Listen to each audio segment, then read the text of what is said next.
Evening, all of you. I hope you all are well. So we have finished with the series of close tests, but still we will continue with in between we will continue with close tests. New passages. I will whenever I'll get the time. Okay, then I will again I will explain the passages, the close test. Okay, the fillers. From today we will start with the previous year question papers of CDS. Okay, this is 2025 question paper. Before that, yesterday someone commented on the last video that what are the tips for comprehension and close test. So according to me, what is most important, that regularly you are getting vocabulary videos. Okay, so vocabulary videos is the best thing that you can use for cloze test. अगर आप vocabulary में बहुत ही अच्छे advance हो जाएंगे, बहुत सारी vocabulary अगर आपके पास आ जाएगी, तो it will be helpful for you to solve the close test, even comprehensions. ठीक है. एंड सिमिलरली जो भी कॉम्पिटिटिव एग्जाम्स के लिए प्रिपरेशन करते हैं, तो वो सबसे पहले न्यूज़पेपर्स लगाते हैं. They start the habit of reading. तो या तो वो बुक्स पढ़ना शुरू करते हैं, या तो फिर वो न्यूज़पेपर्स लगा लेते हैं, और इंग्लिश न्यूज़पेपर्स, एंड वो न्यूज़पेपर्स जो है वो रीड करना शुरू करते हैं. वाई? ताकि उनकी जीके जो है वो अच्छी हो जाए, और साथ ही साथ तो भाई इंग्लिश आपकी इंप्रूव वहाँ पे हो ही जाएगी. ठीक है. तो newspaper is one of the best source for improving your comprehension skill and cloze test. ठीक है, फर्स्ट पार्ट.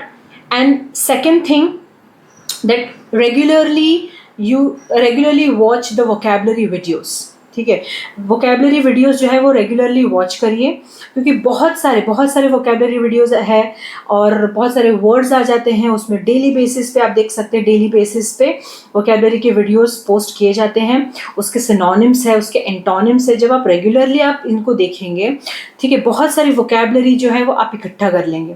ठीक है. उससे क्या होगा, जब आप कॉम्प्रीहेंशन, कोई भी दुनिया का कोई भी कॉम्प्रीहेंशन आने दो, या दुनिया का कोई भी क्लोज टेस्ट आने दो, अगर आपको मीनिंग पता है, ठीक है, अगर आपने वोकेबलरी के सेशंस किए हैं, रेगुलरली आप रीडिंग करते हैं, आप उस वर्ड को समझते हैं, ठीक है, तो इससे क्या होगा, जो भी वर्ड आ जाए क्लोज टेस्ट या कॉम्प्रीहेंशन में, you can easily find the meaning and you can easily fill the blanks.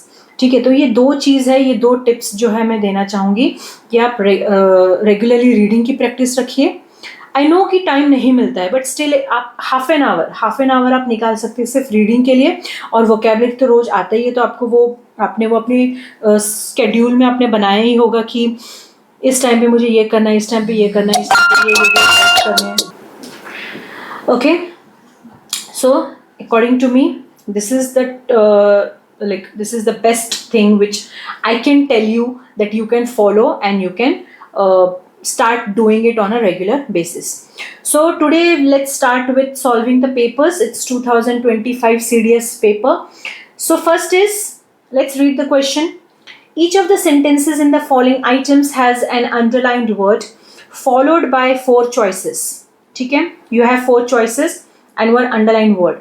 Select the most appropriate option that is an improvement of the underlined word in the context of the sentence.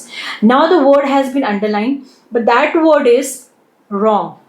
Okay, that word is wrong. So you have to find the most appropriate answer related to that underlined word.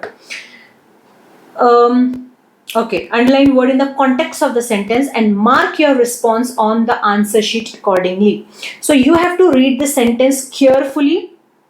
ठीक है, carefully आपको sentence को पढ़ना है और समझना है कि जो वर्ड को अंडरलाइन किया है, क्या वहाँ पर प्रॉपरली यूज किया गया है कि नहीं, या बाकी के जो 4 ऑप्शन है उसमें से कोई सही है. ठीक है, तो चलिए हम देखते हैं. फर्स्ट ऑप्शन है हमारा okay, first read the sentence. Let's read the sentence. The officer under suspension felt intimated by the committee members during his interrogation regarding the allegations against him. Now here it is intimated. Okay, intimated का मतलब क्या होता है, to get closer with someone. Okay, to get physical. So it's intimated.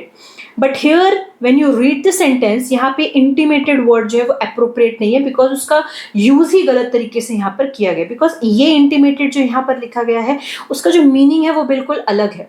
तो यहाँ पर ये intimated, देखिए अब यहाँ पर क्या है, आप वोकैबुलरी अगर आप कर रहे हैं, अगर आपको मीनिंग पता है तो आप इजीली इसको सॉल्व कर सकते हैं, ठीक है। तो ये इंटीमेटेड का मतलब क्या होता है, वो अलग मीनिंग है। तो यहाँ पर इसका काम क्या है, ठीक है, तो ये रॉन्ग है। तो अब इससे रिलेटेड हमें एक अप्रोप्रिएट आंसर ढूंढना है, ठीक है। चलिए, तो फर्स्ट ऑप्शन है हमारा इनकल्केटेड। इनकल्केटेड का मतलब क्या होता है, रिपीटेडली किसी चीज को रिपीटेडली पढ़ाना।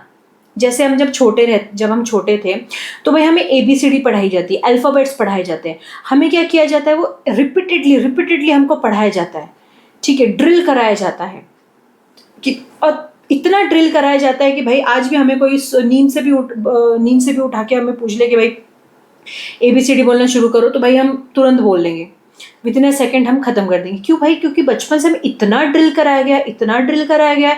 आते जाते जब भी टीचर आएगी, चलो बच्चों स्टार्ट कर दो ABCD, है ना, जब भी बच्चे फ्री बैठे, चलो बच्चों स्टार्ट कर दो ABCD। तो ये क्या होता है, ये ड्रिल करवाया जाता है। They are teaching us repeatedly, this is known as inculcated. तो यहाँ पर क्या इनकल्केटेड ऑप्शन सही है। द ऑफिसर अंडर सस्पेंशन, अब यहाँ पे सस्पेंशन की बात की गई है, ऑफिसर के सस्पेंशन की बात की गई है। So the officer under suspension felt inculcated by the committee members, inculcated नहीं, तो यहाँ पे कुछ टीचिंग नहीं हो रहा है रेपिटेडली, तो inculcated यहाँ पे करेक्ट ऑप्शन नहीं है। intimidated, ओके, intimidated यहाँ पे क्या होता है, frightened, threatened, ठीक है, डरा हुआ। Okay, so the officer under suspension felt dashed by the committee members during his interrogation regarding the allegation against him. अब देखिए, अब ये सिचुएशन आपके साथ भी हो सकती है। अब भाई अगर आपने कोई गलत काम नहीं किया है, लेकिन तो भी आपको पकड़ के लेके आ गए हैं और आपको सामने बिठा के भाई आपके साथ आपको इंटैरोगेट किया जा रहा है, जो गलती आपने की ही नहीं है, आपके ऊपर एलिगेशंस लगाए गए हैं और आपको बिठा के आपके साथ इंटैरोगेशन किया गया है, तो उस टाइम पे क्या होगा, आपको क्या होगा, आपको थ्रेटन फील होगा कि भाई सामने वाला पर्सन मुझे थ्रेटन कर रहा है कि अगर तुमने भाई अपनी गलती नहीं स्वीकारी तो हम तुम्हें जेल में डाल देंगे। फ्राइटन, डरा रहा है आपको, ठीक है। तो ये एक वन ऑफ द ऑप्शन हो सकता है, इसको साइड में रखिए। So next option is asphyxiated. Asphyxiate का मतलब क्या होता है, सफोकेटेड, ठीक है, सफोकेटेड। हम सफोकेटेड, अब जब हम भाई हमको जब ऑक्सीजन की कमी हो जाए तो हम सफोकेटेड फील करते हैं, या हमें किसी एक बंद जगह पे, अगर जिसको क्लॉस्ट्रोफोबिया रहता है भाई, अगर उसको अकेले किसी छोटी सी जगह में अगर उसको डाल दिया जाए, उसको क्या होगा, सफोकेशन फील होने लग जाएगा। तो यहाँ पे सफोकेशन भी एक अप्रोप्रिएट नहीं है, ठीक है, तो ये भी नहीं है। एनुअल्ड का मतलब क्या होता है, डिक्लेयर्ड अनवैलिड, इनवैलिड, ठीक है, डिक्लेयर्ड इनवैलिड कि भाई जो भी तुम बोल रहे हो वो सब इनवैलिड है, ठीक है, तो ये भी यहाँ पे अप्रोप्रिएट नहीं है। तो सबसे अप्रोप्रिएट आंसर क्या है, इंटीमिडेटेड। और आप देख सकते हैं कि दोनों का जो देखो मेल मिलाव है, और यहाँ पे क्या बोला गया है कि आपको बिल्कुल अप्रोप्रिएट ऑप्शन ढूंढना है, अप्रोप्रिएट ऑप्शन। तो अप्रोप्रिएट ऑप्शन यहाँ पे देख सकते हैं, ये इंटीमेटेड लिखा है और ये इंटीमिडेटेड, सिर्फ कुछ अल्फाबेट्स का यहाँ पे फर्क है, ठीक है, सिर्फ कुछ अल्फाबेट्स का फर्क है यहाँ पर। तो ये होता है आपको अप्रोप्रिएट आंसर ढूंढना, ठीक है। तो यहाँ पर अगर आपको मीनिंग पता होगा, ठीक है, आप देख लीजिए, आप कोई भी वीडियोस वॉच कर लीजिए भाई, कोई भी जो टीचर है वो सिर्फ यही सजेस्ट कर सकता है भाई वोकैबुलरी करो, क्योंकि वो टीचर अब भाई बैठ के आपको ड्रिल नहीं करवा सकते, बिकॉज आपको भी पता है कि वोकैबुलरी कहीं से भी आते हैं, दुनिया के कोई भी कॉर्नर से वो वोकैबुलरी लेके आते और एग्जाम में डाल देते हैं, ठीक है।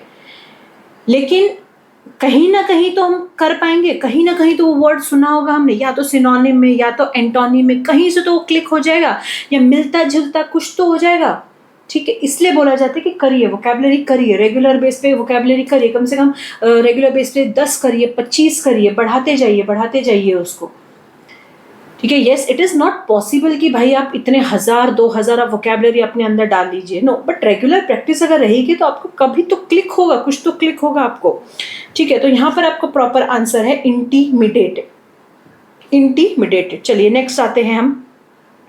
Amongst them all, she was the only one with the perquisite to understand the complexity of the situation.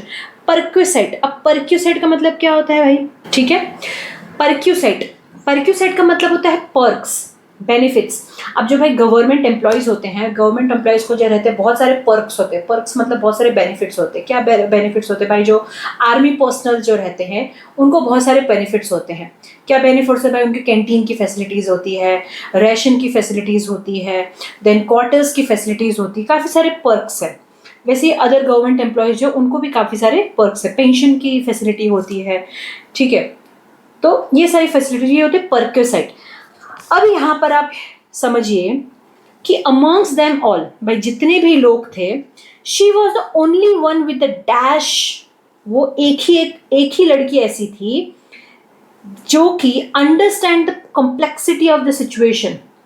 भाई सिचुएशन की गंभीरता को वो अच्छे से समझती थी. ठीक है, तो यहाँ पर ये पर्क्यूसाइड जो पर्क वाला है, जो बेनिफिट वाला है, भाई ये क्या कर रहा है यहाँ पर? ठीक है, तो ये रॉन्ग है. अब हमें उससे मिलता जुलता हमें ढूंढना है. पहला है पर्स्पिकेसिटी. भाई प्रोनाउंसिएशन बड़ी वियर्ड है इनके. पर्स्पिकेसिटी का मतलब क्या होता है? शार्पनेस, शार्प माइंड है. पर्स्पिकेसिटी क्या होता है? शार्पनेस, बिल्कुल शार्प माइंड है. भाई शार्प जिसका माइंड होता है वो छोटी से छोटी चीज़ को समझ लेता है, बिना बोली चीज़ को समझ लेता है. ओके, आपने वो फ्रेज सुना, इडियम सुना होगा, read between the lines. Read between the lines मतलब जो कहा नहीं है उसको भी समझो, वो होते रीड बिटवीन द लाइन्स. तो यहाँ पर यही है पर्स्पिकेसिटी, मतलब बिल्कुल शार्प माइंड होने के कारण क्या होता है? वो इंसाइट पूरा समझ लेते हैं. ठीक है, नेक्स्ट इज परनिशियसनेस. का मतलब क्या होता है? टेंडेंसी टू कॉज हार्म और डेंजर. ठीक है भाई, उसमें इतनी क्षमता होती है कि वो कुछ नुकसान कर सकता है, डेंजर हो सकता है वो. तो यहाँ पर ये अप्रोप्रिएट नहीं है. ठीक है, डेंजर, तो ये भाई डेंजर यहाँ पे कुछ नहीं. भाई वो लड़की को सब समझते तो भाई वो डेंजर किस लिए हमारे लिए? ओके, पेरेम्टोरिनस का मतलब क्या होता है भाई? Bossy nature. तो यहाँ पर ये बॉसी नेचर को कोई काम नहीं, बिकॉज क्योंकि वो लड़की भाई समझदार है, उसको समझ आ रहा है वो चीज़ें, कॉम्प्लेक्सिटी, गंभीरता को समझ पा रही है. तो भाई बॉसी नेचर हम क्यों दे रहे हैं उसको? प्रिजम्पटसनेस मतलब ओवर कॉन्फिडेंट, एरोगेंट.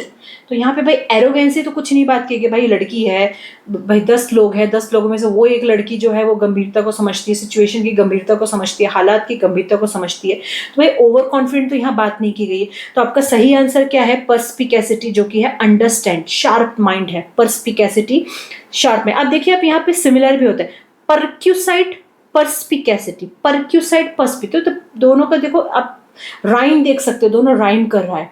तो ये भी एक तरीका है आपको मोस्ट अप्रोप्रिएट ऑप्शन ढूंढने का. ठीक है, चलिए नेक्स्ट देखते हैं. At the official function organised for the attending dignitaries. भाई ऑफिशियल फंक्शन जो है वो ऑर्गेनाइज किया गया था किसके लिए भाई?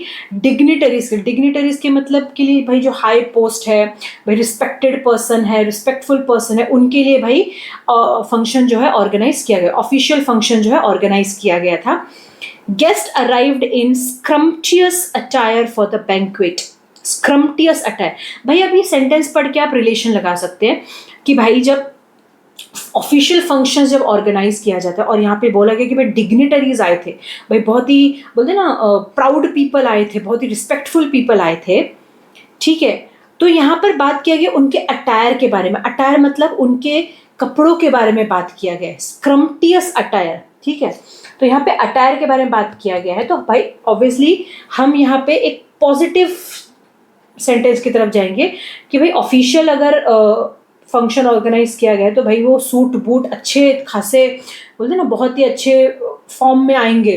ठीक है, बड़ी सूट बूट, महंगे कोट पहन के आएंगे. ठीक है, तो यहाँ पे अटायर के बारे में बात किया गया फॉर द बैंक्वेट मतलब हॉल. चलिए स्क्रम्पटियस. अब भाई स्क्रम्पटियस का मतलब क्या होता है? स्क्रम्पटियस का मतलब होता है it is related to the food not clothing. Scrumptious food, it was scrumptious food. तो स्क्रम्पटियस एक एडजेक्टिव है, मतलब क्या है, टेस्टी फूड. यहाँ पे फूड के बारे में बात करें, ना तो क्लोथिंग के बारे में. चलिए अब हम इसे मिलता जुलता ढूंढते हैं. मिलता जुलता देखो क्या हो गया है, सिनर्जिस्टिक, स्टेंटोरियन, समटस. अब भाई यहां से रिलेशन देखो, समटस, स्क्रम्पटियस एंड समटस. अब भाई आपको फोकस करने के, भाई समटस का मतलब क्या है, फोकस क्या करना है आपको, समटस का मतलब क्या है. अब भाई समटस का मतलब क्या होता है, व्हाट डू यू मीन समटस मतलब, अब रिलेशन लगाइए ना.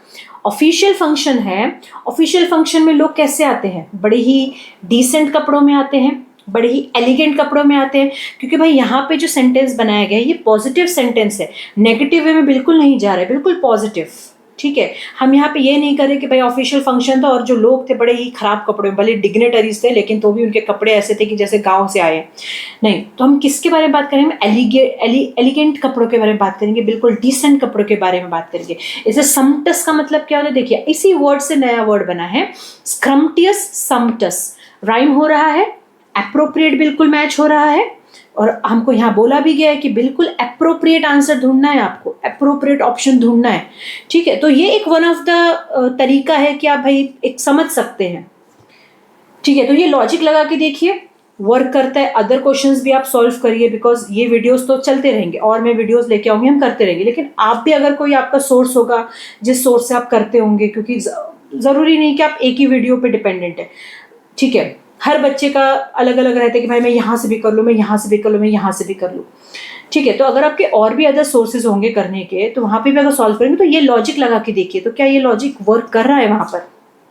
बिकॉज अभी तक हमने 3 क्वेश्चंस में देखे तो ये लॉजिक वर्क कर रहा है. ठीक है, चलिए बाकी वर्ड्स भी मैं आपको एक्सप्लेन कर देती हूँ. सिनर्जिस्टिक, सिनर्जिस्टिक का मतलब क्या होता है, कोऑपरेटिव. तो कोऑपरेटिव का काम यहाँ पे कुछ नहीं है. स्टेनिटोरियन, स्टेनिटोरियन का मतलब क्या होता है, बहुत ही लाउडली बात करना. सेनेटोरियम, स्टेंटोरियन. ठीक है, स्क्रिम्पी, स्क्रिम्पी का मतलब क्या होता है, ओके, स्क्रिम्पी का मतलब होता है कि लैक ऑफ क्वांटिटी. ठीक है, कमी है वहां पर किसी चीज की, तो वो होता है स्क्रिम्पी. तो आपका आंसर बनता है समटस. समटस, समटस का मतलब होता है एलिगेंट क्लोथिंग, एलिगेंट अटायर. चलिए next, the lake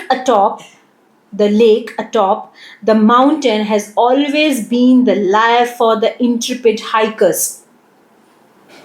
Okay, the lake atop मतलब atop, top of the, okay, top of. हम भाई माउंटेन की ऊंचाई के बारे में बात करें, चोटी की बात कर रहे हैं हम.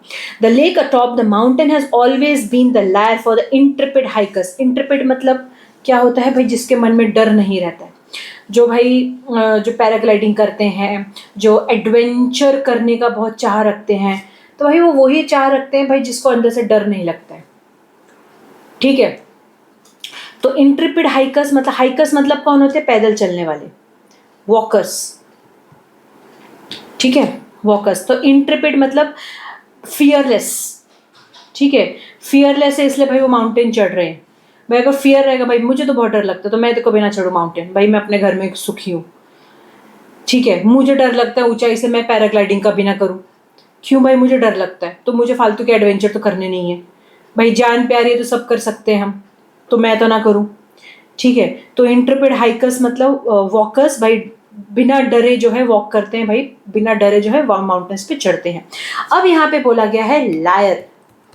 ओके, लायर, लायर मतलब वो लायर नहीं, झूठा वाला लायर नहीं, ये अलग है यहाँ पर. ठीक है, तो आप बताइए क्या हो सकता है लायर. तो ये लायर का मतलब है म्यूजिकल इंस्ट्रूमेंट. ठीक है, ये लायर का मतलब है म्यूजिकल इंस्ट्रूमेंट. ठीक है, वो लायर जो है, वो लायर ये होता है LEIR, लायर, झूठ बोलने वाला, झूठा पर्सन, झूठा. ठीक है, तो ये लायर यहाँ पे नहीं है. तो ये लायर का मतलब होता है म्यूजिकल, किसी भी म्यूजिकल इंस्ट्रूमेंट के बारे में हम बात कर रहे हैं. ठीक है, अब भाई चलो लिंक लगाते हैं हम.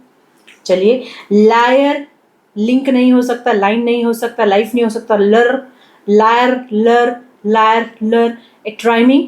सो चलिए हम इसका मीनिंग समझते हैं. लर, लर का मतलब क्या होता है? अट्रैक्टिव. अट्रैक्टिव, ठीक है भाई. जो एडवेंचर करने की जिसको एडवेंचर पसंद होता है, क्यों पसंद है? क्योंकि भाई वो अट्रैक्ट करता है उनको. ऊंचाई जो है उनको अट्रैक्ट करता है, माउंटेन जो है वो उनको अट्रैक्ट करता है, ठीक है. इसलिए वो पागली जैसी हरकतें करते हैं, ठीक है. तो this is the correct answer. Link नहीं होगा, लाइन नहीं होगा, लाइफ नहीं होगा, तो भाई ये तो बहुत सिंपल है, ठीक है. ये एक थोड़ा डिफरेंट है, लेकिन देखिए आप इसके साथ राइम कर रहा है. हमारा लॉजिक अभी तक तो काम कर रहा है. देखिए आप इसके साथ काम कर रहा है यहाँ पर, ठीक है. चलिए, so your correct answer is my pronunciation is okay और नो? वेट,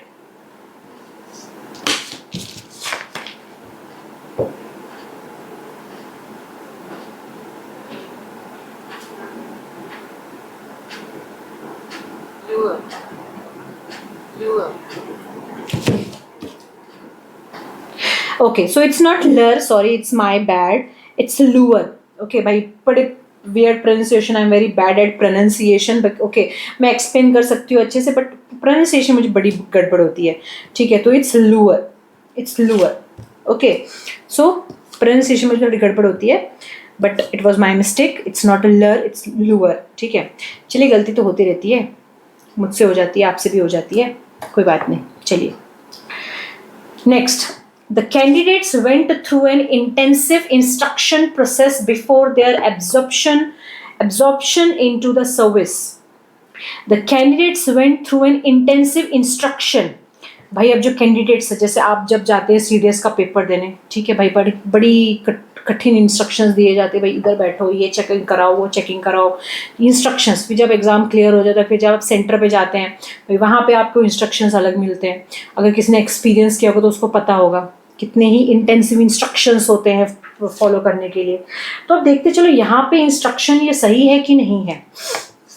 चलिए, the candidates went through an intensive instruction process before their absorption into the service. Okay, क्या पूछा गया यहाँ पर, क्या बोला गया है, सेंटेंस क्या बताता है meaning? The candidates went through an intensive instruction process. भाई जो कैंडिडेट्स थे भाई बड़ी इंटेंसिव इंस्ट्रक्शन प्रोसेस से गुजरे. Before there absorption into, absorption मतलब, एब्जॉर्प्शन का मतलब क्या होता है भाई? अगर आप कोई कॉटन लेते हो, ठीक है, या कोई स्पंज लेते हो, स्पंज अगर आप पानी पे रखते हो तो क्या होता है, वो पूरा एब्जॉर्ब कर लेता है. क्या एब्जॉर्ब कर लेता है? लिक्विड को पूरा एब्जॉर्ब कर लेता है. किसी भी लिक्विड पे डालेंगे आप स्पंज को, तो क्या हो जाएगा, वो पूरा एब्जॉर्ब कर लेगा, पूरा सोख लेगा, ठीक है. अब वो क्या होगा, जो पानी है वो जो स्पंज है उसका पार्ट बन चुका है. तो यहाँ पर ये एब्जॉर्प्शन मतलब कि उस सर्विस का पार्ट बनना, ठीक है. उस सर्विस में घुसने के लिए, उस सर्विस का पार्ट बनने के लिए भाई बहुत सारे इंस्ट्रक्शंस है, बहुत सारे प्रोसेसों से गुजरना पड़ता है, ठीक है. तो चलिए इंस्ट्रक्शन, चलिए हम देखते हैं इसे मोस्ट क्लोजर आंसर क्या हो सकता है. Absorption, immersion, no. Intimation, no. Intimation देखिए हमने देखा था, इंटीमेशन, इंटीमेट करना. इंटीमेट का मतलब क्या होता है यहाँ पर? हाँ, इंटीमेशन मैंने आपको बताया था meaning, to be closer to someone, okay, to be physical. तो इंटीमेशन यहाँ पे वो मीनिंग होता है. इमर्जन, हम बिल्कुल क्लोजर आंसर ढूंढने की कोशिश कर रहे हैं. इंस्ट्रक्शन, इमर्शन नहीं हो रहा है. इंटीमेशन तो बिल्कुल ये तो कट ही हो गया यहाँ पर भाई, इंटीमेशन यहाँ पे वर्ड ही काम नहीं करेगा. इंडक्शन, इंस्ट्रक्शन, इंडक्शन हो रहा है यहाँ पर, देखो लॉजिक वर्क कर रहा है यहाँ पर. इंस्ट्रक्शन, इंडक्शन काम कर रहा है यहाँ पर, ठीक है. अब हम इंडक्शन का मतलब समझते हैं. What do you mean induction? Induction का मतलब क्या होता है भाई? एक फॉर्मल प्रोसेस होता है. जब भी हम कोई भी कभी भी ज्वाइनिंग करते हैं हम, ठीक है, जब हम ज्वाइनिंग करते हैं तो एक प्रोसेस होता है. तो उस प्रोसेस को, एक फॉर्मल प्रोसेस होता है, तो उस प्रोसेस को बोलते हैं इंडक्शन. तो ऑब्वियसली यहाँ पे इंडक्शन जो है प्रॉपर बैठ रहा है यहाँ पर, क्योंकि क्या बोला गया है, intensive induction process. Induction process मतलब जो फॉर्मल प्रोसेस जो होता है, कैंडिडेट्स को भाई उधर से उस प्रोसेस से गुजरना पड़ता है, तभी वो उस सर्विस का पार्ट बन पाता है, ठीक है. इमर्जन, इमर्जन का मतलब क्या होता है? डीप इन्वॉल्वमेंट, ठीक है, डीप इन्वॉल्वमेंट, तो डीप इन्वॉल्वमेंट यहाँ पे कुछ अप्रोप्रिएट नहीं बनता है यहाँ पर। इंटीमेशन मैंने आपको बता दिया, ठीक है। देन उसके बाद अंक्शन, अंक्शन, ठीक है। अंक्शन का मतलब क्या होता है? अंक्शन का मतलब होता है कि कोई एक ऑइंटमेंट लगाना, अप्लाइंग एन ऑयल और ऑइंटमेंट, सब कुछ तो भी लिक्विड, ठीक है। जैसे कोई रिलीजियस सेरेमनी होती है ना, रिलीजियस सेरेमनी के टाइम पे भाई कोई ऑयल लगाता है या कुछ कोई भी टाइप का एक लिक्विड लगाता है, ठीक है। तेल, आपने सुना होगा तेल चढ़ाई की रस्म होती है, तो तेल चढ़ाई की रस्म मतलब ये अंक्शन होता है, अंक्शन, ठीक है। चलो, ये मराठी वर्ड भी आई थिंक सो है, ये अंक्शन या अंक्शन कुछ तो भी मराठी वर्ड भी है, ठीक है, if I am not wrong. चलिए नेक्स्ट आते हैं।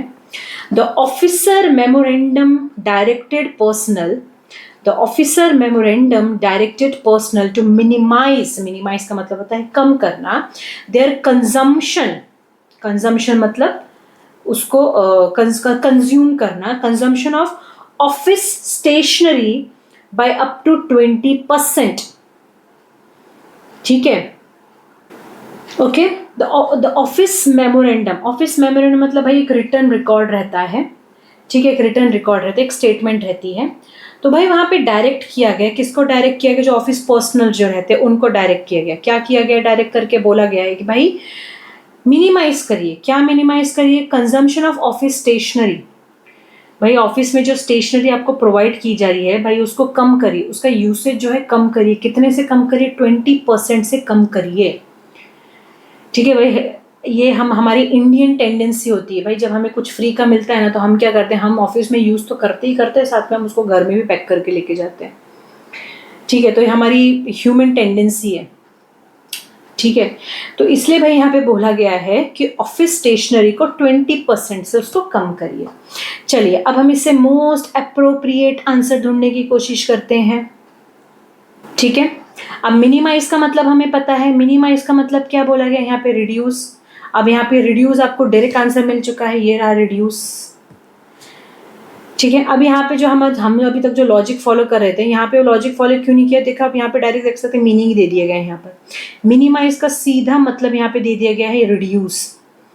सुपरवाइज का आपको पता है, आपको सुपरवाइज का मतलब होता है कि भाई जांच पड़ताल करना, देखना, ठीक है, मैनेज करना चीज़ों को। तो यहाँ पे सुपरवाइज का कुछ काम नहीं है।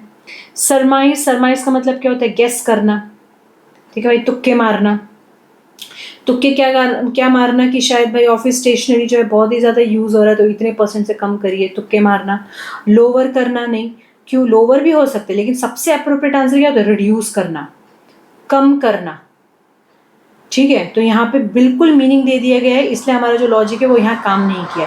क्यों? क्योंकि यहाँ पे सीधा मीनिंग दिया गया है, यहाँ पे सीधा। अब मिनिमाइज तो भाई बहुत सिंपल है, मिनिमाइज का मतलब आपको पता है, यहाँ पे रिड्यूस मतलब है दे दिया गया है, सेंटेंस आपको समझ रहा है कि भाई उनको कम करने के लिए कहा गया है, मतलब रिड्यूस करने के लिए कहा गया है, सीधा मतलब है यहाँ पर। यहाँ पे ज़्यादा सोचने वाली बात ही नहीं है, ठीक है।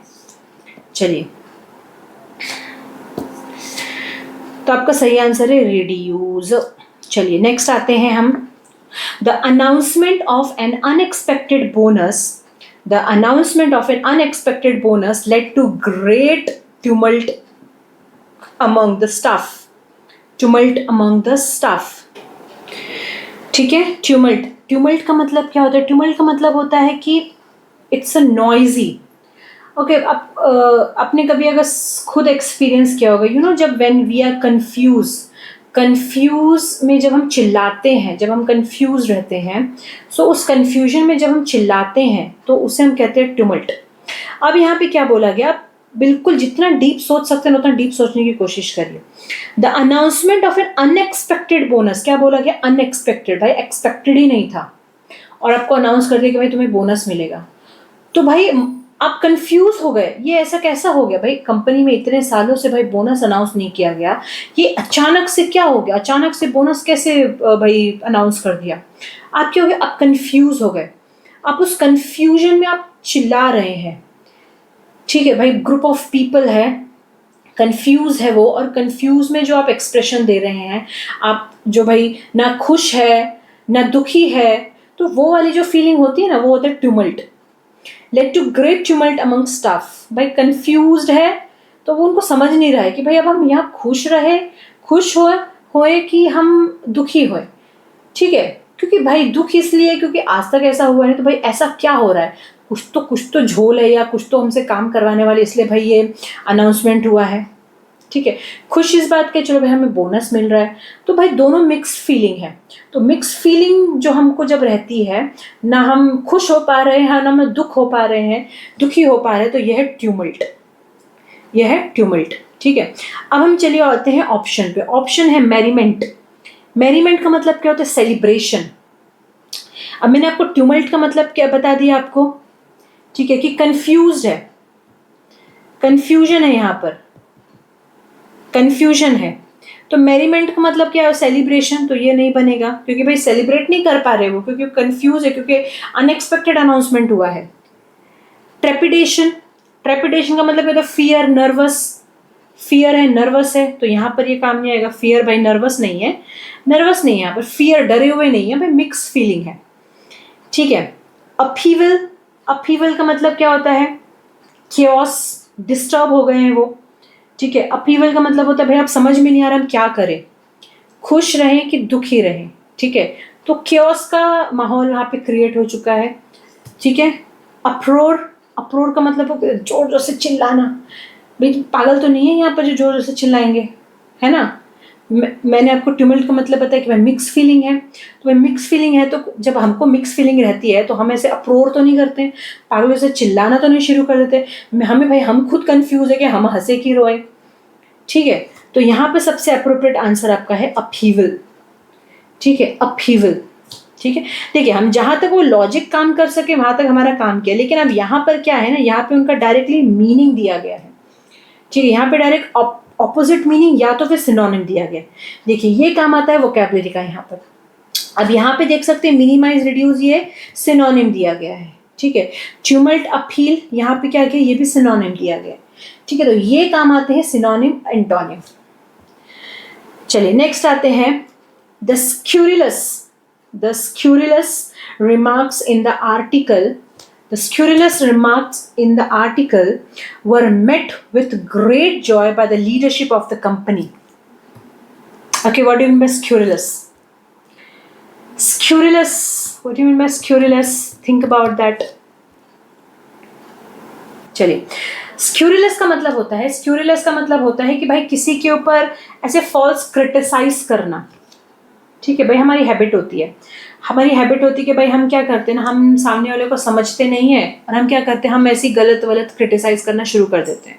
अब एक क्रिटिसाइज करने से क्या होता है भाई, सामने वाले की जो पर्सनल लाइफ है भाई, जो मेंटल स्टेट है, वो क्या हो जाता है भाई, वो पूरा डैमेज हो जाता है, ठीक है। उसकी भाई रेपुटेशन की पूरी धज्जियाँ उड़ जाती है।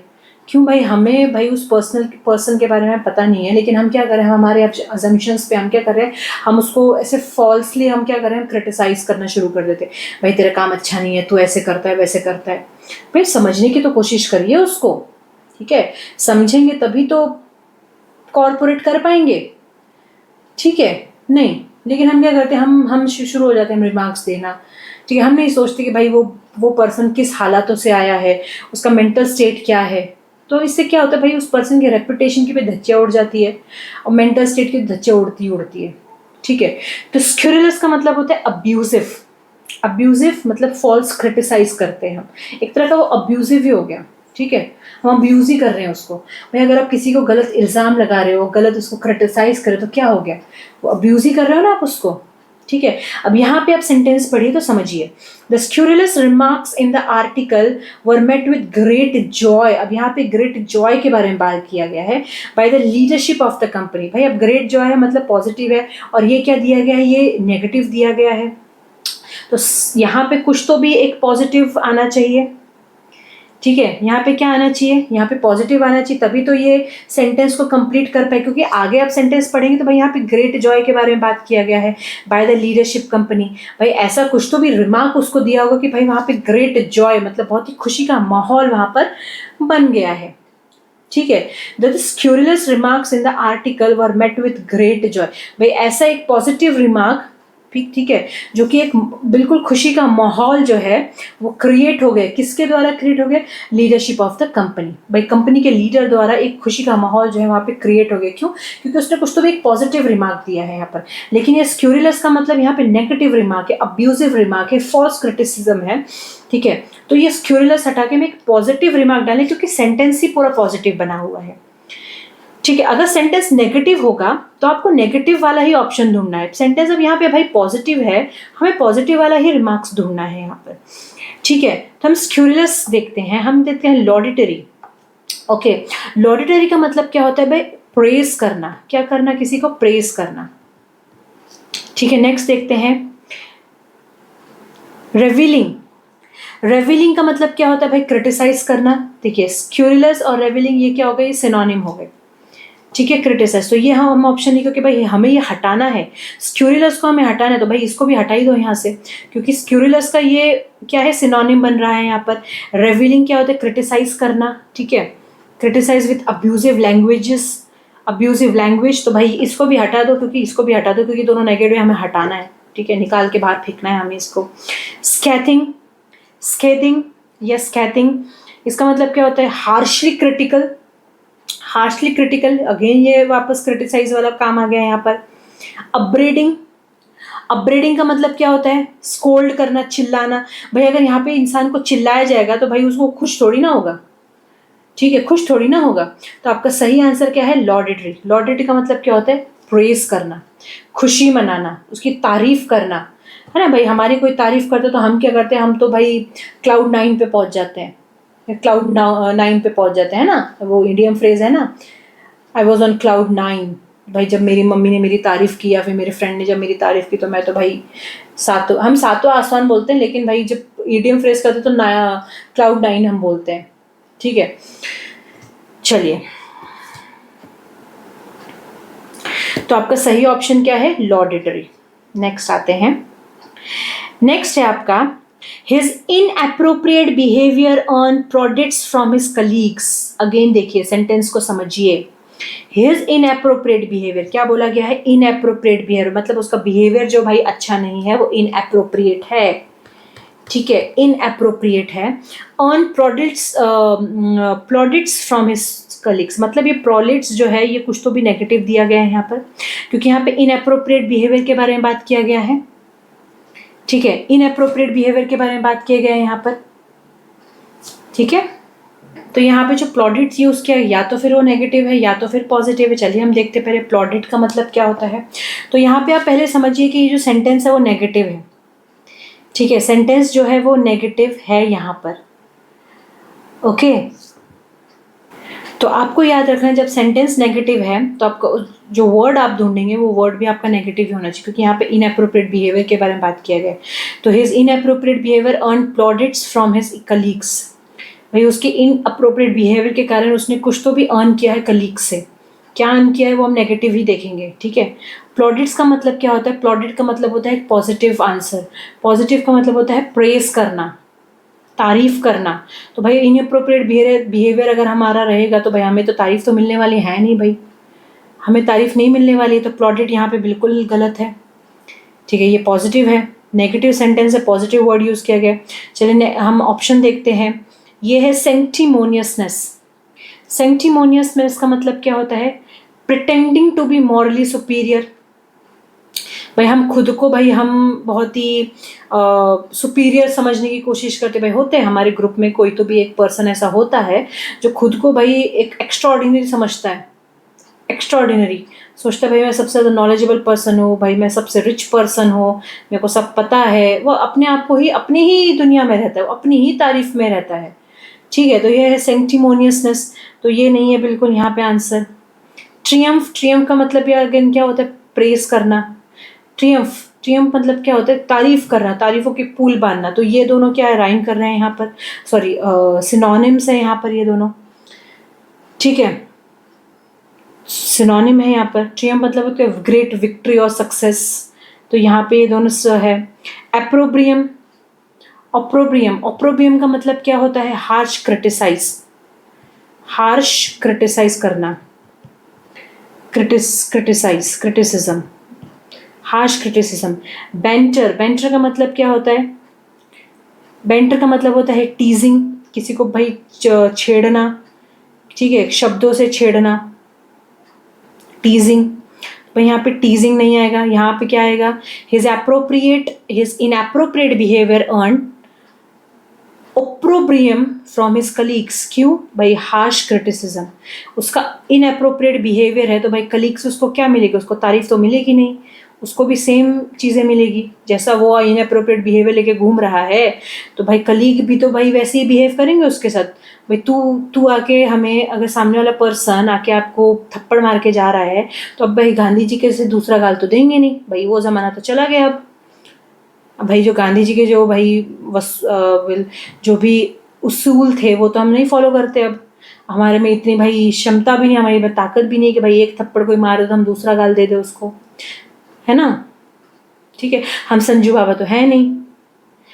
ठीक है, लगे रहो मुन्ना भाई, गांधी जी के असूल पे वो चल रहे थे कि भाई एक थप्पड़ मारे तो दूसरा, एक गाल पे थप्पड़ मारे तो दूसरा दे दीजिए। भाई हम आजकल ये फॉलो नहीं करते हैं। ठीक है, तो भाई जैसा बिहेवियर रखोगे वैसा आपको सुनने को मिलेगा। तो ये यहाँ पर है हार्श क्रिटिसिज्म, तो आपका आंसर है ऑप्रोब्रियम। ठीक है, ऑप्रोब्रियम। चलिए नेक्स्ट हम आते हैं, बेंटर का मतलब आपको बताया मैंने, बेंटर का मतलब होता है टीज करना। ठीक है, टीज करना, तो आपका सही आंसर है ऑप्रोब्रियम। चलिए 10th पे आते हैं, the enormity of the mountain range stunned the visitors to the hill station. Stun का मतलब क्या होता है? चौंका देना, स्टनिंग। ठीक है, he is looking stunning, she is looking stunning, मतलब भाई चौंधिया गई हैं आंखें हमारी, क्या हो गई? चौंधिया गई हैं। ठीक है, बड़ी अच्छी हिंदी बोल दी मैंने, चौंधिया गई है। क्या हो गई है? आंखें जो है चौंधिया गई हैं, स्टनिंग। तो स्टन भाई विजिटर्स जो है वो माउंटेन रेंज को देख के क्या हो गए भाई? बिल्कुल हक्का बक्का हो गए कि आंखें जो है चौंधिया गई। ठीक है, तो enormity of the mountain range stunned the visitors to the hill station. Okay, तो भाई एनॉर्मिटी का मतलब क्या होता है? What do you mean by एनॉर्मिटी?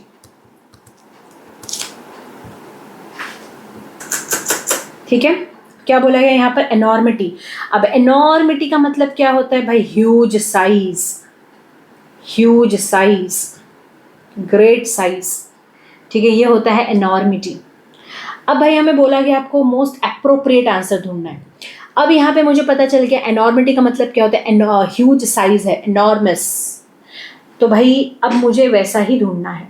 अब यहाँ पे आपको एक वर्ड मिला है एनॉर्मसनेस। क्या मिला है आपको? एनॉर्मसनेस। एनॉर्मस का मतलब क्या होता है भाई? सबसे बड़ा, immensely, like great size, immensely big. Okay, so great size. तो ये दोनों राइम, ये दोनों सिनोनिम करे, पता नहीं राइम क्यों आ रहा है बार बार। एनॉर्मिटी एंड एनॉर्मस, ये दोनों क्या हो रहे हैं? सिनोनिम्स है दोनों। एनॉर्मिटी का मतलब भी होता है ह्यूज साइज, एनॉर्मसनेस का भी मतलब होता है ह्यूज साइज। तो दोनों क्या कर रहे हैं? दोनों है सिनोनिम है। इटर्निटी, इटर्निटी का मतलब होता है इन्फिनाइट, जिसका कोई छोर नहीं है, जिसका कोई एंड ही नहीं है, वो होता है इटर्निटी। एक्सट्रीमिटी, एक्सट्रीमिटी मतलब क्या होता है? The end part of something. ठीक है भाई, इसका छोर है। इटर्निटी का मतलब होता है इसका छोर ही नहीं है, इसका एंड पॉइंट ही नहीं है। और एक्सट्रीमिटी मतलब होता है कि भाई एक छोर है उसका, एक एंड पॉइंट है उसका।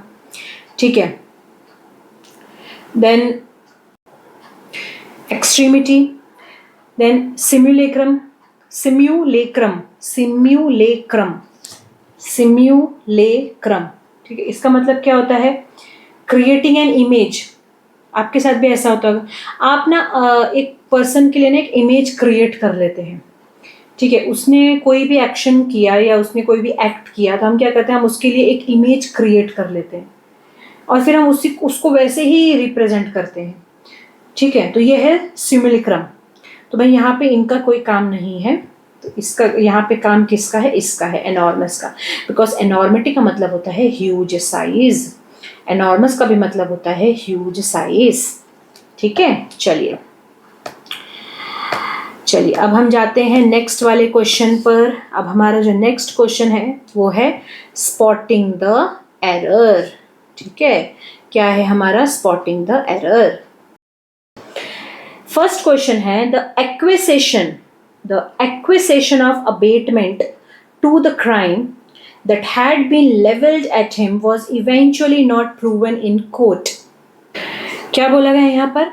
The acquisition of abatement to the crime that had been leveled at him.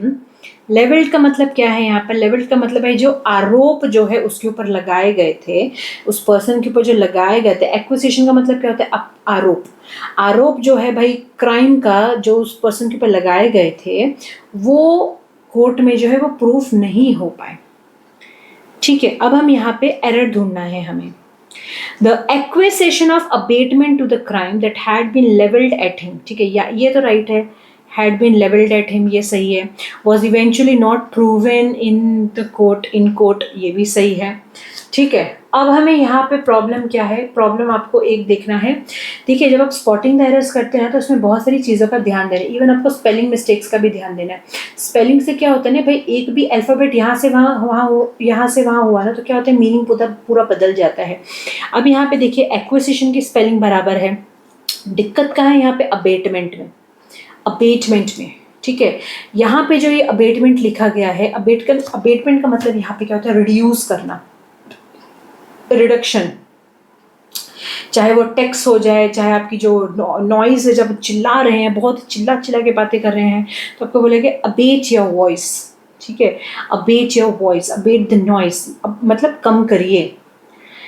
ठीक है, तो भाई कम करिए, तो यहाँ पे कम करिए का तो कोई ऑप्शन ही नहीं है. अब the acquisition of abetment to the crime, भाई जो एक्विजिशन है, जो आरोप है, उसको कम करिए, नहीं, यहाँ पे बन ही नहीं रहा है वो. तो यहाँ पर आपका सही आंसर क्या है? अबेटमेंट.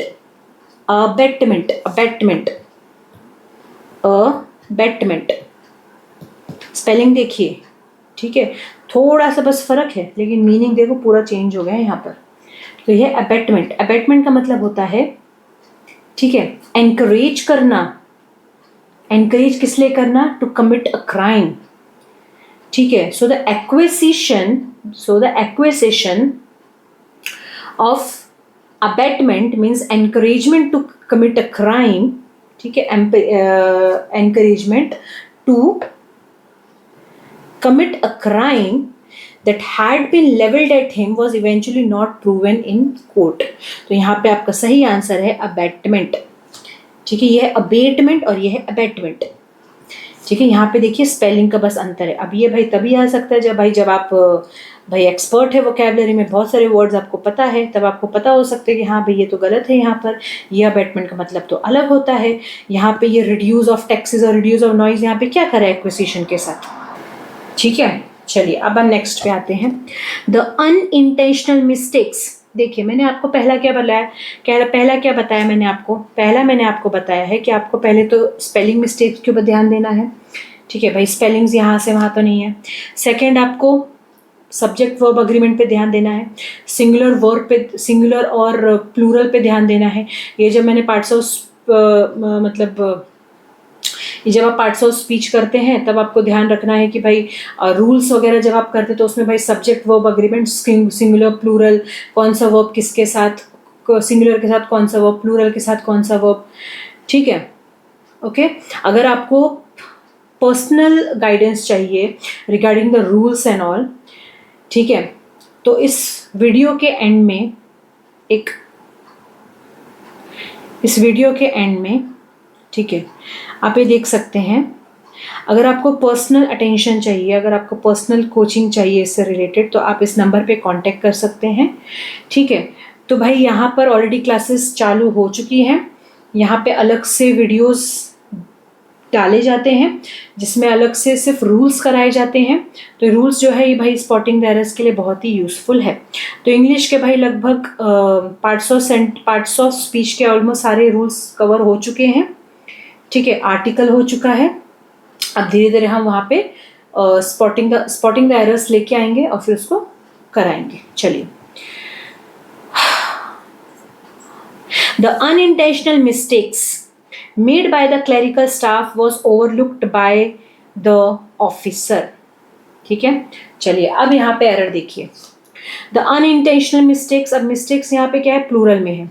ठीक है, ये भी ध्यान देना है. ठीक है, सिंगुलर प्लूरल ये सब ध्यान देना है आपको. मिस्टेक है यहाँ पर, ठीक है।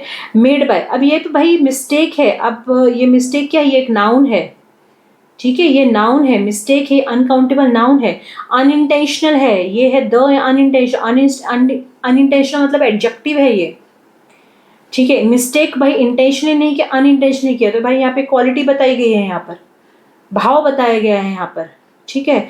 तो भाई मिस्टेक कैसे है, अनइंटेंशनल मिस्टेक है, तो ये नाउन वर्ब एडजेक्टिव है, और मिस्टेक क्या है आपका, नाउन है, तो इसलिए वो प्लूरल में दिया गया है।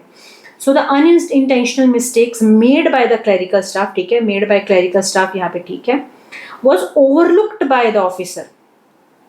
अब भाई यहाँ पर जब प्लूरल में दिया गया है तो ये सिंगुलर वर्ब क्या काम कर रहा है यहाँ पर, प्लूरल अगर नाउन होता है तो प्लूरल वर्ब भी होना चाहिए, सिंगुलर नाउन होता है तो सिंगुलर वर्ब ही होना चाहिए, ये होता है सब्जेक्ट वर्ब अग्रीमेंट।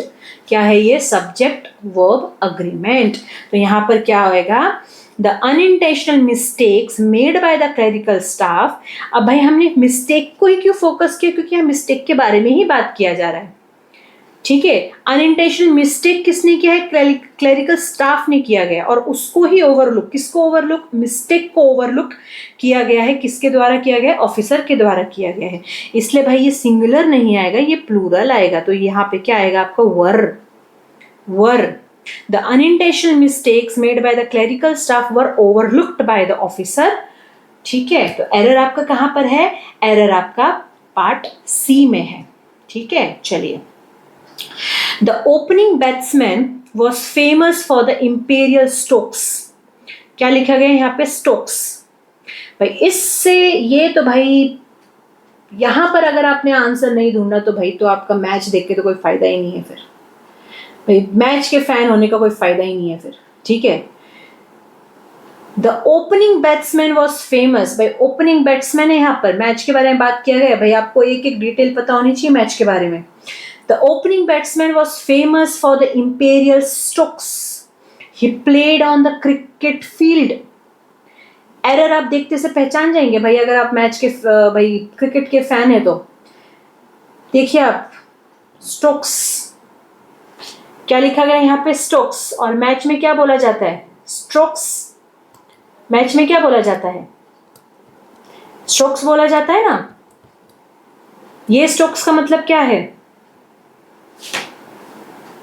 ठीक है, ये स्टोक्स का मतलब क्या होता है, ये स्टोक्स का मतलब होता है कि भाई किसी को भड़काना, ठीक है। क्या होता है, भड़काना, बुरे काम के लिए भड़काना, या किसी से झगड़ा करने के लिए भड़काना, ये होता है स्टोक्स।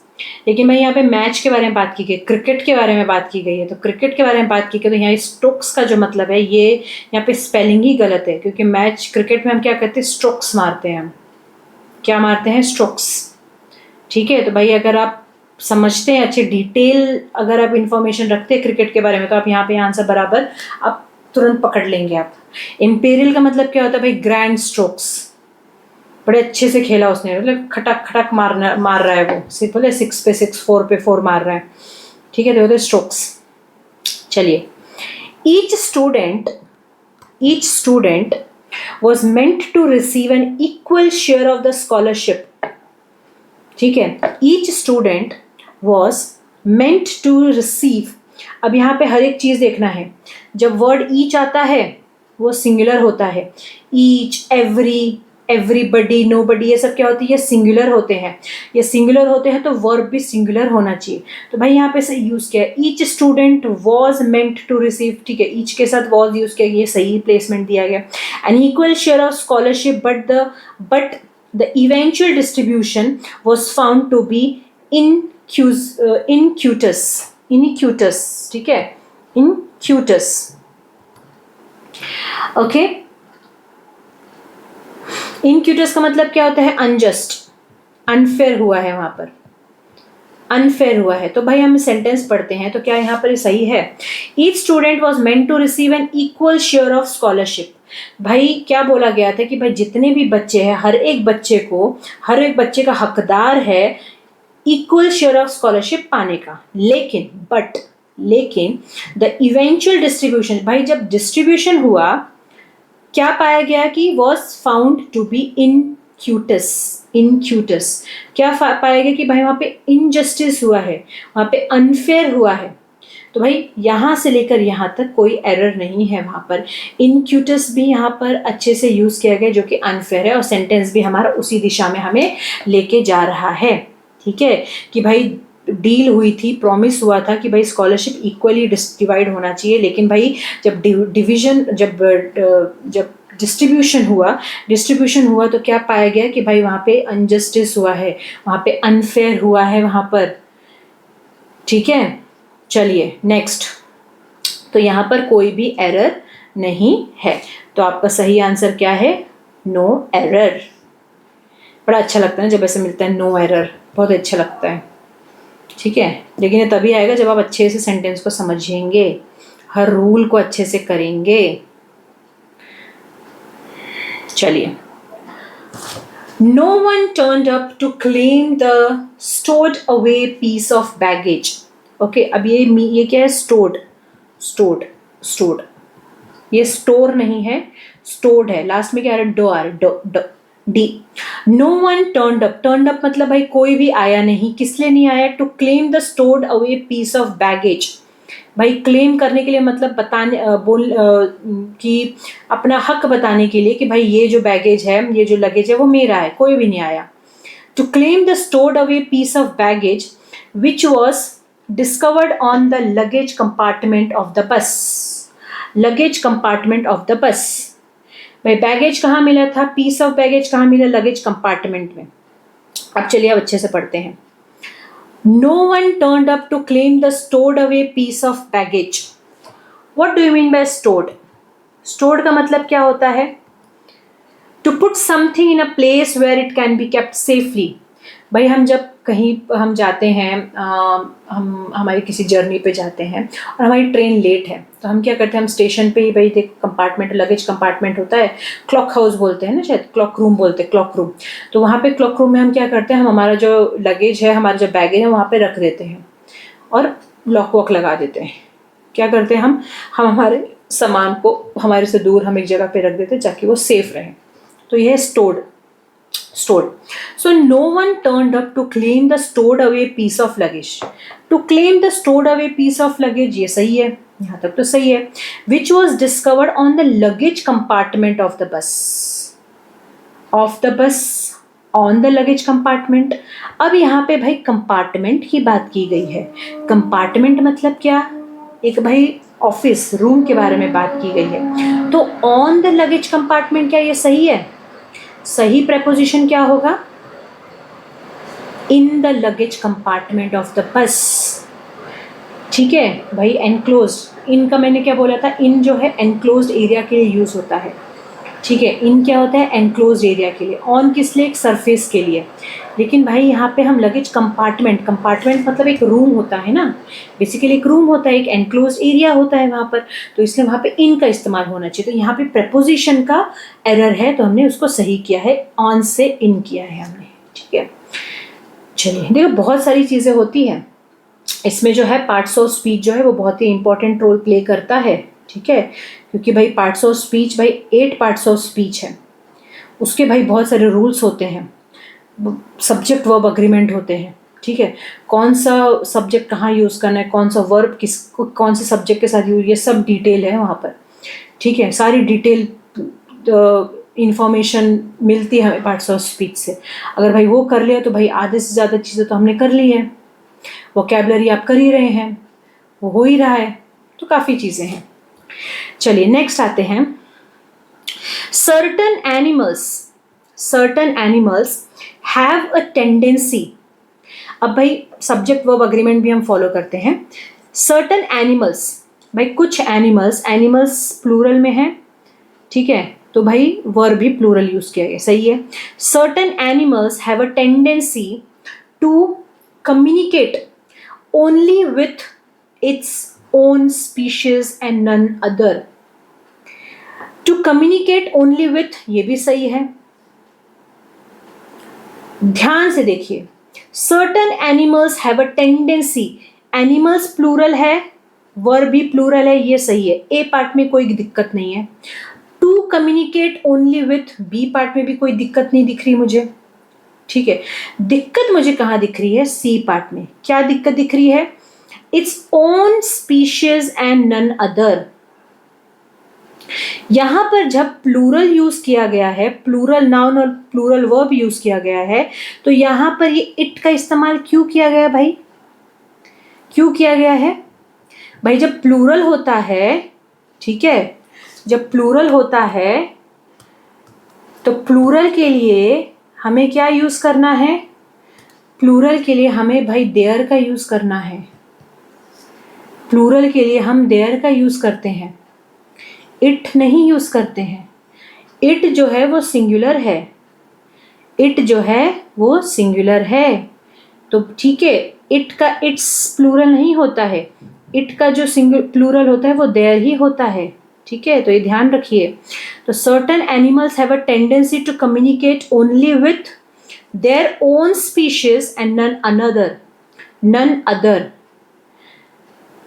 ठीक है, so certain animals have a tendency to communicate only, भाई कुछ एनिमल जो है भाई वो अपने ही जाति प्रजाति के साथ ही भाई कम्युनिकेट करना पसंद करते हैं। जैसे भाई हमारी जो भाई टेंडेंसी आजकल की हो रखी है, हम हमारे तो जात भाई के साथ ही कम्युनिकेट करेंगे भाई, हम किसी और से तो कम्युनिकेट करेंगे ही नहीं, है ना। हमारे जो कास्ट का है हम तो उसी से शादी करेंगे, हमारा जो कास्ट का हम तो उसी से बात करेंगे, बाकी कोई और कास्ट से तो हम बात ही नहीं करेंगे, उसका तो खाना भी नहीं खाएंगे हम। ठीक है, so here it is own species, so instead of it is not a plural. Okay, it is not a plural, so the plural will be there. So here the proper answer is there. चलिए next, as soon as the clock chimed to announce the hour at midnight, she sprung up from her bed. As soon as the clock, ये सही है, as soon as the clock, ए में तो कोई दिक्कत नहीं है, आपको दिक्कत है तो ढूंढ के बताइए। चाइम्ड का मतलब क्या होता है? चाइम्ड मतलब भाई शोर शराबा करना। भाई हमारा क्लॉक क्या करता है भाई, हमको जब सुबह उठना रहता है, ठीक है, हम अलार्म लगा लेते हैं, मस्त अलार्म लगा लेते हैं, हर 5-5 मिनट का अलार्म लगा लेते हैं। ठीक है, जिसने अलार्म लगाया वो तो नहीं उठ पाता, लेकिन भाई घर के सारे लोग उठ जाते हैं, है ना। ये होता है ना हमारे साथ, भाई मेरे साथ भी होता है। भाई मैं हर 5-5 मिनट का अलार्म लगा लूँगी, मैं नहीं उठूंगी लेकिन मेरे आजू बाजू के सब लोग उठ जाएंगे, मेरे घर के पूरी फैमिली मेम्बर्स उठ जाएंगे। ठीक है, so as soon as the clock chimed to announce the hour at midnight, जैसे उसने शोर किया, she sprung up from her bed, she sprung up from her bed. अब यहाँ पे देखिए भाई, जैसा सेंटेंस में वर्ब फॉलो हो रहा है ना, आखिर तक वही वर्ब फॉलो होना चाहिए। अब आप यहाँ देख सकते हैं चाइम्ड, ठीक है, as soon as the clock chimed to announce the hour at midnight. ठीक है, चाइम जो है वो वर्ब की सेकंड फॉर्म है, चाइम्ड जो है वो वर्ब की सेकंड फॉर्म है। ठीक है, चाइम्ड जो है वो पास्ट फॉर्म है, क्योंकि आपका सेंटेंस देखो पास्ट फॉर्म में जा रहा है, सेंटेंस आपका पास्ट फॉर्म। अब आप बोलेंगे कि मैम चाइम तो थर्ड फॉर्म भी होती है, पर बेटा जब चाइम थर्ड फॉर्म होती है तो उसके साथ भाई हैड का भी इस्तेमाल होना चाहिए। ठीक है, थर्ड फॉर्म हम किसके लिए यूज करते हैं? परफेक्ट टेंस के लिए यूज करते हैं। परफेक्ट टेंस में या तो हैड आता है, अगर पास्ट परफेक्ट है तो हैड आएगा, प्रेजेंट परफेक्ट है तो हैज और हैव आएगा। ठीक है भाई, अब ये डिवाइड होते हैं सब प्रोनाउन के हिसाब से, सिंगुलर है ही शी इट है तो हैज आएगा, बाकी के साथ हैव आता है। ठीक है, तो यहाँ पर ये चाइम्ड जो है वो पास्ट टेंस के लिए यूज किया गया है। ठीक है, तो कंफ्यूज मत होइए कि भाई ये थर्ड फॉर्म क्यों नहीं है, क्योंकि थर्ड फॉर्म भी तो यही होता है। थर्ड फॉर्म होता तो यहाँ पर हैड आता या हैज आता या हैव आता, कुछ तो आता, लेकिन नहीं दिया गया है, क्योंकि थर्ड फॉर्म के साथ वर्ब की थर्ड फॉर्म के सॉरी हैड के साथ, हैव के साथ और हैज़ के साथ वर्ब की थर्ड फॉर्म आनी चाहिए। ये हमारा स्ट्रक्चर है जब टेंसेस आप करेंगे। अभी भाई नेक्स्ट वीडियो जो है वो टेंसेस का शुरू होगा, जिन बच्चों ने क्लासेस ज्वाइन करी है उनके लिए भाई टेंसेस का वीडियो शुरू होगा कुछ ही समय में।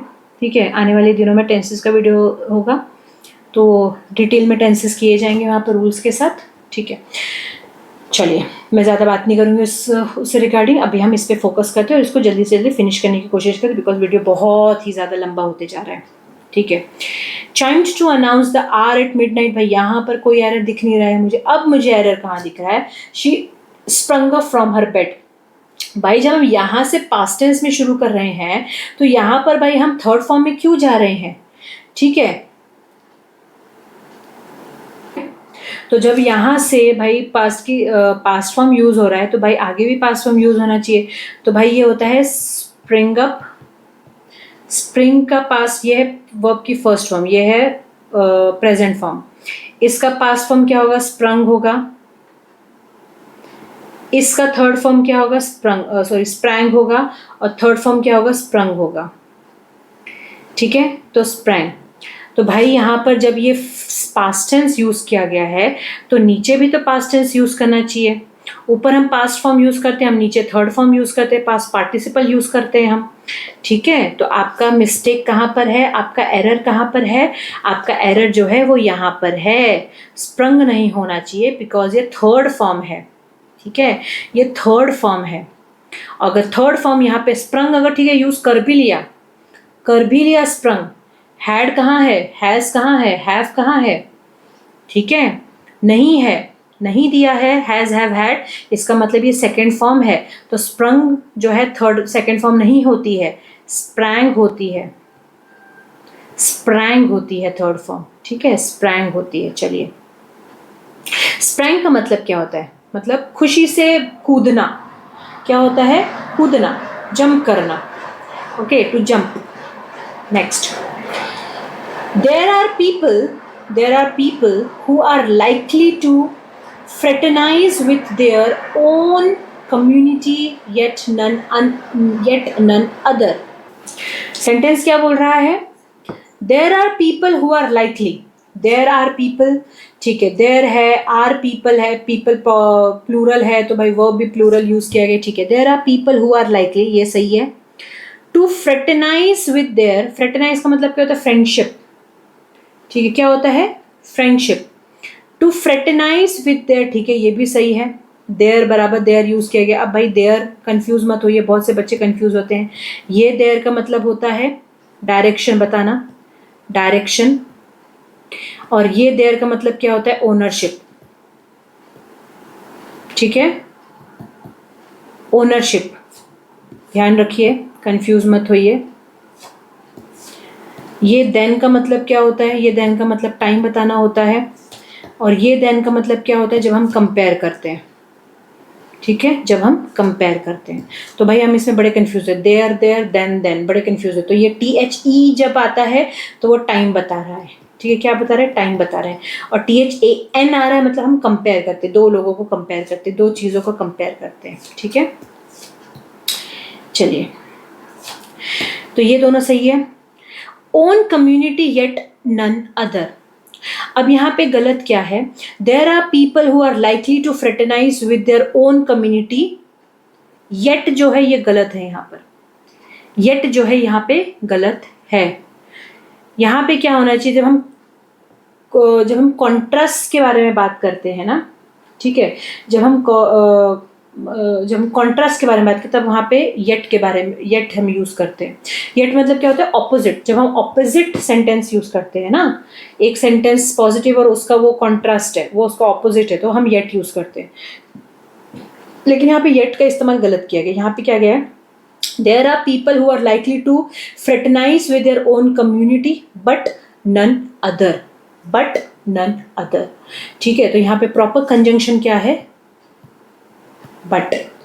सो there are people who are likely, कुछ पीपल ऐसे हैं, they are likely to fraternize with their own community, अपने ही कम्युनिटी के साथ उनको दोस्ती करनी है, बट नन अदर, लेकिन दूसरों से नहीं। खुद की कम्युनिटी से दोस्ती करेंगे, खुद की कम्युनिटी में ही शादी करेंगे, लेकिन दूसरे कम्युनिटी के भाई मुंह तक नहीं देखेंगे। ठीक है, दूसरे कम्युनिटी के पास जाएंगे तक नहीं। तो यहाँ पर but is the proper answer. ठीक है, यह कंजंक्शन एरर यहाँ पर। चलिए नेक्स्ट आते हैं।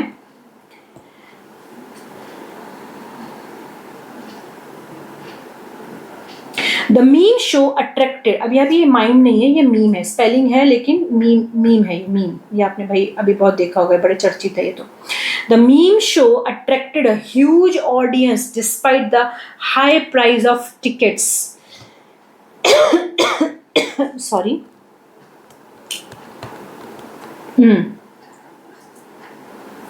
द मीम शो अट्रैक्टेड, भाई मीम शो हुआ था वो अट्रैक्ट कर रहा है, अट्रैक्ट किया।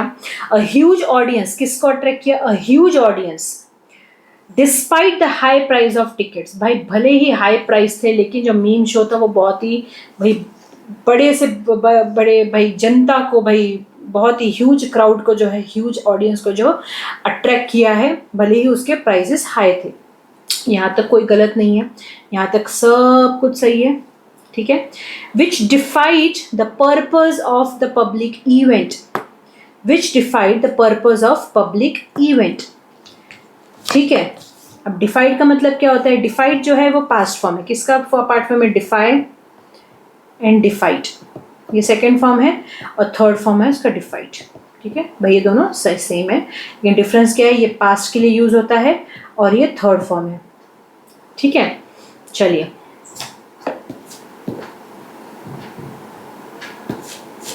विच defied the purpose of public event, ठीक है, which defied the purpose of public event, defied का मतलब क्या होता है? चैलेंज, ठीक है, चैलेंज किया गया, पब्लिक इवेंट का जो पर्पस था भाई उसको चैलेंज किया गया इस मीम शो ने, भाई इतनी भाई खचाखच भीड़ आ गई, भाई इतने ह्यूज क्राउड आ गए, ह्यूज ऑडियंस आ गई, ठीक है। तो भाई भले ही हाई प्राइस थे, तो विच डिफाइड द पर्पस, भाई चुनौती दी गई और या फिर चैलेंज किया गया।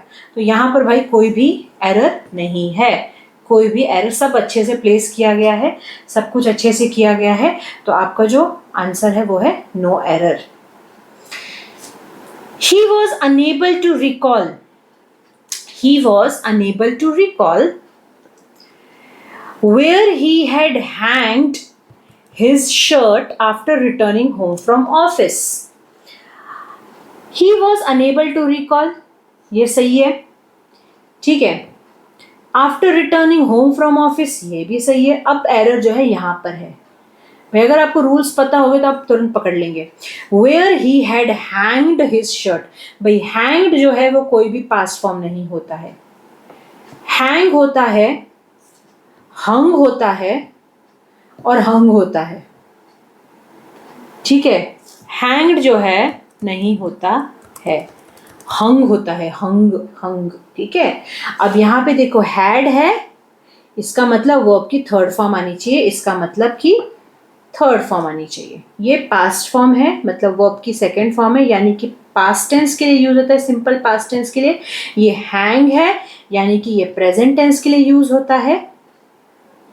और ये जो है ये पास्ट पार्टिसिपल है, ये परफेक्ट टेंस के लिए यूज होता है। तो यहाँ पे हैंग्ड नहीं आएगा, हंग आएगा, ठीक है। He was unable to recall where he had hung his shirt after, आपने सुना hanged, I hanged my shirt, तो hanged नहीं होता है बच्चे, hung, ठीक है, hung होता है। भाई अगर गूगल करेंगे तो गूगल में भाई हंग और हैंग्ड दोनों आता है, तो भाई हैंग्ड नहीं होता है, हंग होता है, ये ध्यान में रखिए। So he was unable to recall where he had hung his shirt after returning home from office. अब यहाँ पे देखिए, यहाँ पे वर्ब की फॉर्म्स भी आ गई हैं, ठीक है। तो भाई ये मत करिए, ये मत सोचिए कि भाई ये वर्ब की फॉर्म से, ये तो भाई ये तो छोटे बच्चों वाले काम है, ये नाउन जो है भाई ये तो छोटे बच्चे वाले हैं। भाई ये छोटे बच्चे वाली चीज़ें ही भाई आपको अटका देते हैं, ठीक है। ये छोटे बच्चे वाली जो चीज़ें हैं ना, यही अटका देते हैं हमें। भाई ये अभी ये जो स्प्रिंग स्प्रैंग स्प्रंग, हैंग हंग हंग, ये सब क्या है भाई? ये वर्ब के फॉर्म्स है, ये बच्चे वाले भाई हमने जब छोटे थे, जब फिफ्थ में थे, फोर्थ फिफ्थ में थे, तब हम वर्ब की फॉर्म्स कर चुके हैं। आज आपको लगता है कि भाई ये बच्चे वाली चीज़ें कौन करेगी? अब देखो बच्चे वाली चीज़ें आ गई, बस एक सिंपल सा था, सिंपल सा एक एरर है यहाँ पर, सिर्फ सिंपल सा, सिर्फ वर्ब की फॉर्म का एरर है यहाँ पर, ठीक है। बस ये अगर आपको आ गया तो भाई देखो यहीं पे एक 1 मार्क स्कोर हो गए आपके, ठीक है। एक करेक्ट के लिए क्या होता है, 4 मार्क्स मिलते हैं आपको, ठीक है। यहीं पे आपको मिल जाता है 4 मार्क्स। फिर उसके बाद कहाँ गया ये वाला जो था, यहाँ पर भी आपको 4 मार्क्स मिल गए, ठीक है, तो भाई ये चीज़ें हैं, थोड़ा ध्यान रखिए। हर चीज़ को मत समझिए कि भाई बच्चों वाला बच्चों वाला, भाई बच्चों वाली चीज़ें जो है ना अटका देते हैं आपको। चलिए, so that's all for today. It was a very long video, but देखिए भाई एक्सप्लेनेशन किया है, अगर कहीं पर भी कुछ गलती है तो आप प्लीज़ बताइए। भाई मैंने पूरी कोशिश की आपको पूरी डिटेल एक्सप्लेनेशन देने की, भले ही वीडियो बड़ा था, भले ही आपको बोर हो जाएगा देखने के लिए, ठीक है, लेकिन भाई आपको अगर एक्सप्लेनेशन भी चाहिए, वीडियो भी छोटा चाहिए, तो भाई दोनों चीज़ नहीं हो पाएगा। ठीक है भाई, एक चीज़ तो सेक्रीफाइस करनी पड़ेगी, एक चीज़ तो सेक्रीफाइस करनी पड़ेगी। एक्सप्लेनेशन मिलेगा तो वीडियो भी बढ़ा जाएगा। ओके भाई, अगर मैं तो फिर डायरेक्ट आंसर टिक मार दूँ, मैं टिक मार दूँ आंसर, ये तो वीडियो फिर आधे घंटे में ख़त्म हो जाएगा, लेकिन उसका कोई मज़ा नहीं है ना। आंसर तो आप भी ढूंढ लेंगे, आंसर तो आप भी गूगल से ढूंढ लेंगे, बट आपको भाई एक्सप्लेन करने वाला चाहिए ना। हम भाई एक्सप्लेनेशन भी मिल जाता है, लेकिन जब कोई सामने वाला पर्सन हमें एक्सप्लेन करता है ना, तब हमें बड़े अच्छे से समझता है, तो बड़े अच्छे से दिमाग में घुसता है हमारे। ठीक है, तो ऐसा मत करिए, बड़े वीडियो बड़ा है, ज़रूर देखिए वीडियो, ठीक है, आपके फ़ायदे के लिए है। और बाकी अगर आपको क्या अगर आपके एग्ज़ाम्स अगर क्लोज़ है, आप जो भी एग्ज़ाम के, चाहे वो NDA हो, CA PF हो, BPSC हो या UP PSC हो, तो अगर आप इन सब के लिए अगर आप प्रिपरेशन कर रहे हैं तो आप प्लीज़ आप इस नंबर पे कांटेक्ट करिए। ठीक है, क्वेरीज़ हैं, बात करिए इस नंबर पे कांटेक्ट करके। ठीक है, कैसा है, कितने समय का कोर्स है, बात करिए, बात करेंगे तभी समझेगा, और इंटरेस्टेड है तो ज्वाइन करिए। ठीक है, पर्सनल गाइडेंस मिलेगा आपको, 1-to-1 कॉन्वर्सेशन है। ठीक है, एवरी वीक जो है, एवरी वीक आपका 1-to-1 कॉन्वर्सेशन होगा, डाउट क्लियरिंग सेशन होगा, सब कुछ होगा, आप एक बार देखिए। But for today this was all about this. So I have covered 20 questions in that. Tomorrow will be the second part of the remaining question of English. Chaliye, so do watch this video. If anything is there, do comment. Okay, like, share, subscribe. Chaliye, take care, bye bye, have a nice day ahead.